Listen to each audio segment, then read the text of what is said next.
National Signing Day 2022. Palm Beach County Treasure Coast, we've got you covered till 4 o'clock. And joining us now on the phone, a man that's the new home for a lot of kids in the area. It's been that way for a few years, building a new powerhouse right in our backyard, right in downtown West Palm. It is the head coach of Kaiser football, Doug Socha, joining us.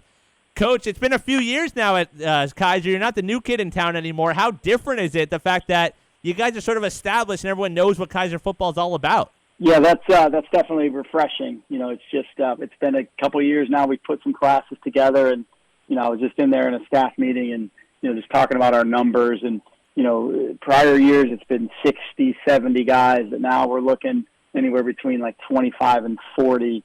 By the time the day ends, and obviously this thing will keep going. But yeah, it's good. I think a lot of people in the area know what's going on here and know what we're about, and we have some spots to address, and we're continuing to build some depth and competition. You guys just completed year number 4. You had the weird COVID year. You had a point where in 2021 you played 2 different postseasons. When it comes to that first class, how important are they to building a program and then still helping you today, a few years later? Oh, I think that first class is, they helped us set the foundation of what, this place is becoming. And, those guys came here on blind faith, and they Sure. came when we didn't have a facility, and we've got a couple of those guys still around. So those guys can tell the story, and we always try to have those guys around for the visits. And, these last couple classes have been, come around. We've got a brand new facility and a weight room, a locker room, and meeting space and training and turf. And but, yeah, the first class is always a big one, and they've helped, create the foundation here and start that legacy. Kaiser football head coach Doug Socha joining us here on ESPN 106.3. In talking to a lot of high school coaches, they look at the transfer portal in college football as more of a negative, mainly because we see a lot of kids probably not get offers that they would have gotten in the past.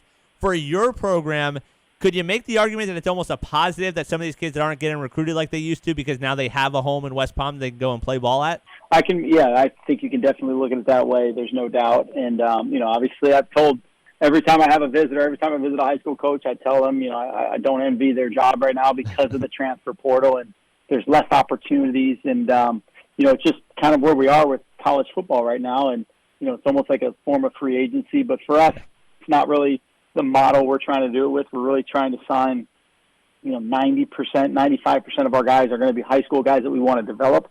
And that's the model we have. And, we get some transfers, but we're not working the portal. And so we're trying to really use that to our advantage. But they've got a great opportunity right here in West Palm Beach.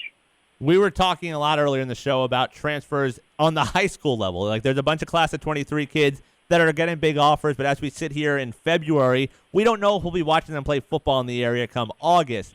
From your standpoint, how difficult of a recruiting process is it of, hey, we like this kid, but we don't know where he goes to high school? How much more difficult does that make your job? Well, it certainly does because, it makes it more challenging for our coaches as, we continue to, get started in this evaluation process, and then so-and-so changes another school. And there's always, you got to vet that process a little bit as to why. And, obviously most of the time there's really not a great reason why a kid leaves other than they think that this place is going to have some magical offers that are going to come their way. And, so it's kind of where we're at. I think we've battled that challenge for, a number of years. And, so our coaches do a good job of just having enough relationships with high school coaches, and, we get enough information on the guys, but it can be challenging at times. We look at your class, plenty of kids coming from the area like your roster is already made up of, Fort Pierce Westwood, Boynton Beach, American Heritage. What are you most excited about from this year's class? Yeah, I think we've got a really broad range of just talented kids at pretty much every spot. You're going to look at this class, and, right now we've not signed a quarterback. I think that shows our commitment to that quarterback room that we have in the building right now. And, we may sign one quarterback, but, we've addressed some needs. I think there's it's a high academic group of guys that we've signed. It's certainly a very talented, fast, and then we've certainly addressed some needs on the line of scrimmage. So, really excited about all these kids. Had a chance to meet them over the last 3 weeks, and, we were able to be a little bit more selective just because we don't have as many spots available. And I think we have a high-caliber kid coming with a lot of talent. You look at your coaching staff. A few weeks ago, you were able to add a man pretty familiar to this area, former Miami Dolphin, former Wisconsin Badger, Chris Chambers, your new wide receivers coach. What does it say about your program that a guy like that's like, yeah, that's where I want to work? Yeah, absolutely. And Chris and I have had a relationship over the last couple of years, and we're able to make something happen here. And, I think I'm proud of that. I think he's going to elevate the level in that wide receiver room and bring instant credibility and expertise. And I can't wait to get working with him. And he was on campus yesterday, and we met with some recruits. And, we've had some turnover, but I think it's all been very positive. We've had some coaches have some opportunities and move on to some places that, taking their next step in the coaching career. And but adding Chris Chambers has been good.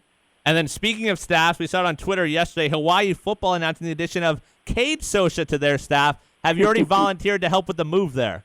I did. I know I'm paying for some of it. But, okay. Yeah, he's doing it. We're proud of him. Obviously, he's a Kaiser alum, played football here, and he's been on a pretty fast move. Went to San Diego as an assistant with USD, then had a chance to go to Nevada, Reno, went to Colorado State for 3 weeks, and then they got the chance to go to Hawaii with Timmy Chang. So he's been on the move. I know he's fired up to be over there and get it going, and we're proud of him. What is that conversation like as a parent when he says he wants to get into this field that you've been part of for so long? I've encouraged him. I think a lot of parents are like, "Well, did you try to discourage him?" I said, I think he's got this can be his thing. I think he's really a smart football player. I think he's going to be a smart coach. He's already proven that he's able to work hard in some buildings and elevate in some different places like Nevada and Colorado State, now going to Hawaii. So, I'm all for it, and hopefully, I'm sure at some point here I'm going to ask him for a job someday. Doug Socha, Kaiser football head coach. Check him out, KUSeahawks.com, at Kaiser football on Twitter.